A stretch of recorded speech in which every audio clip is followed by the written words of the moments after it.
हरे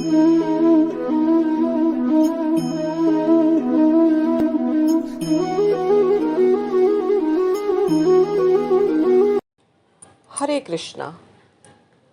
हर छठ का व्रत भाद्रपद माह के कृष्ण पक्ष की षष्ठी तिथि को मनाया जाता है।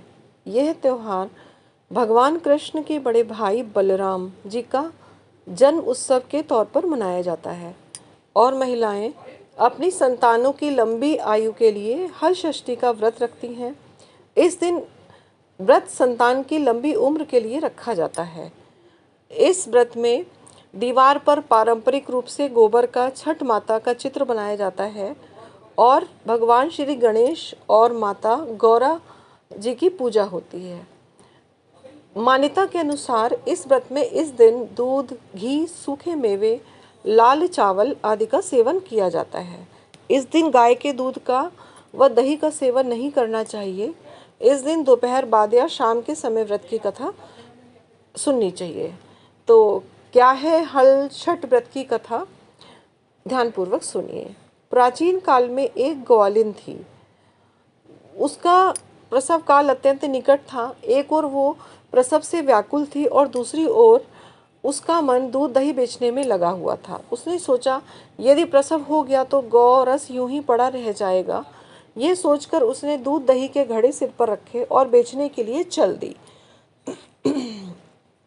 किंतु कुछ दूर पहुंचने पर उसे असहनीय पीड़ा हुई। वह एक झरबेरी की ओट में चली गई और वहां एक बच्चे को जन्म दिया। वह बच्चे को वहीं छोड़कर पास के गांव में दूध दही बेचने चली आई। संयोग से उस दिन हल षष्ठी था। गाय भैंस के मिले हुए दूध को केवल भैंस का दूध बताकर उसने सीधे साधे गांव वालों को बेच दिया। उस दिन झरबेरी के नीचे उसने बच्चों को छोड़ा था। उसके समीप ही खेत में किसान हल जोत रहा था। अचानक उसके बैल भड़क उठे और हल का फल शरीर में घुसने से वो बालक मर गया। इस घटना से किसान बहुत दुखी हुआ, फिर भी उसने हिम्मत और धैर्य से काम लिया। उसने झरबेरी के कांटों से ही बच्चे के चिरे हुए पेट में टाके लगाए और उसे वहीं छोड़कर चला गया। कुछ देर बाद ग्वालिन दूध बेचकर वहां पहुंची। बच्चे की ऐसी दशा देखकर उसे समझते देर नहीं लगी कि यह सब उसके पाप की सजा है। वो सोचने लगी, यदि मैंने झूठ बोलकर गाय का दूध ना बेचा होता और गांव की स्त्रियों का धर्म भ्रष्ट ना किया होता तो मेरे बच्चे की यह दशा नहीं होती। अतः मुझे लौटकर सब बातें गांव वालों को बताकर प्रायश्चित करना चाहिए। ऐसा सोचकर वह उस गांव में पहुंची जहां उसने दूध दही बेचा था। वो गली गली घूमकर अपनी करतूत और उसके फलस्वरूप मिले दंड का बखान करने लगी। तब स्त्रियों ने उस पर रहम खाकर उसे क्षमा कर दिया और आशीर्वाद दिया। बहुत से स्त्रियों द्वारा आशीर्वाद लेकर जब वह पुनः झरबेरी के नीचे पहुंची तो ये देखकर आश्चर्यचकित रह गई कि वहां उसका पुत्र जीवित अवस्था में पड़ा है।